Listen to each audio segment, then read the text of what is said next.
warahmatullahi wabarakatuh. Kami dari kelompok 7 akan menampilkan video drama tentang masalah sosial dari tema psikologis. Selamat menyaksikan.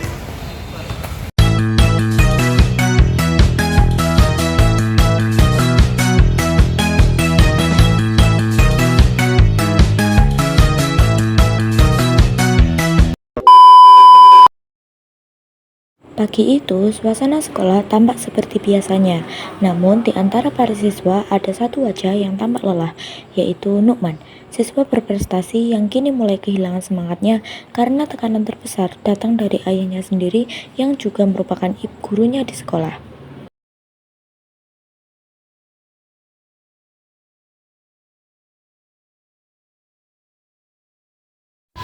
Nilai ulangan kemarin sangat mengecewakan, terutama kamu teman. Saya nggak nyangka, anak saya sendiri mau dapat nilai di bawah KKN. Maaf Pak, saya sudah belajar pas ujian, tapi pikiran saya kosong. Alasan, kalau kamu sudah belajar, hasilnya nggak akan begini. Kamu pikir bisa sukses dalam kerja keras?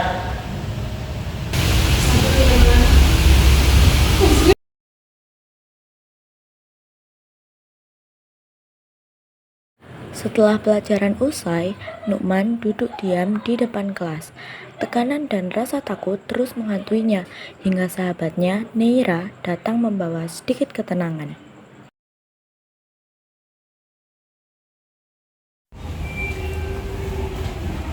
Kamu kenapa sih belakangan ini murung terus?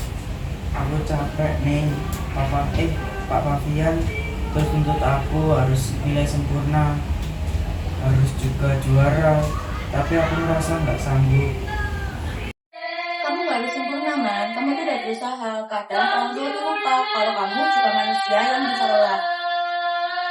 Tapi aku nggak bisa ngomong ke dia tuh bukan cuma ayahku, tapi juga guruku. Rasanya semua tekanan ada di satu orang. Kalau gitu, coba tanya ke Bu Syawari. Dia kan guru BK, sekaligus ibumu juga. Siapa tahu habis dari ruang BK, kamu bisa jadi lebih tenang. Mungkin iya, aku bakal coba. Oke. Atas saran dari Neira, Nukman akhirnya berani berbicara. Ia menuju ruang BK dan berharap bisa didengar, bukan sebagai murid, tapi sebagai anak yang ingin dimengerti.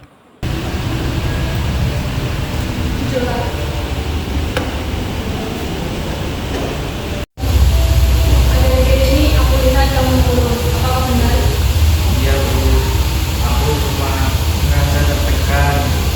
Pak Fabian terlalu keras sama aku. Setiap nilai turun sedikit, dia marah. Aku takut gagal. Terus Aku tahu ayahmu baik sukses, tapi kalau caranya tidak menentukan, kamu harus berani bicara. Bicaralah kepada ayahmu, jika orang bantu. Numan, kamu ngapain di sini? Silakan Pak duduk dulu, kira-kira akan berbicara.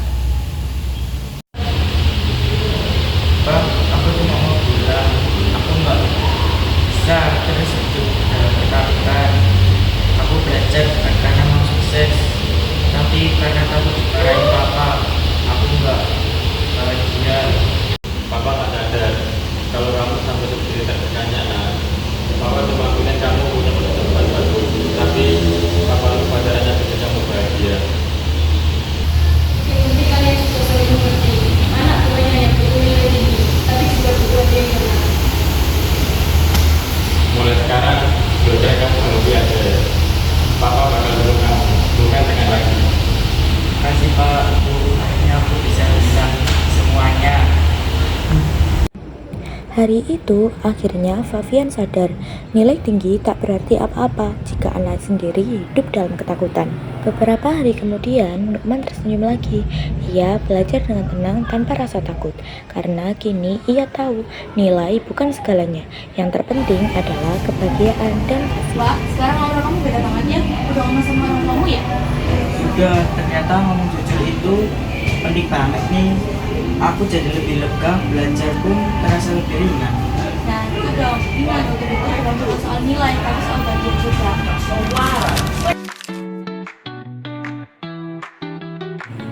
Motivasi dari drama Nilai Bukan Segalanya adalah yang pertama, nilai bukan ukuran segalanya. Karena keberhasilan seseorang tidak hanya diukur dari angka di rapor, tapi dari ketekunan, kejujuran, dan kebahagiaannya dalam belajar. Yang kedua yaitu sekolah seharusnya jadi tempat tumbuh bukan tempat takut, karena belajar seharusnya membawa semangat bukan kecemasan. Yang ketiga yaitu kesehatan mental itu sama pentingnya dengan nilai akademik. Pikiran yang tenang akan membuat hasil belajar jauh lebih baik. Keempat adalah menerima diri apa adanya adalah bentuk penyembuhan batin. Saat seseorang berhenti membandingkan diri, tekanan psikologis pun perlahan berkurang. Yang kelima adalah rasa didengar menciptakan keseimbangan emosi. Ketika remaja merasa dimengerti, mereka akan lebih mudah pulih dari stres akademik. Sekian video dari kami, kurang lebihnya mohon maaf. Wassalamualaikum warahmatullahi wabarakatuh.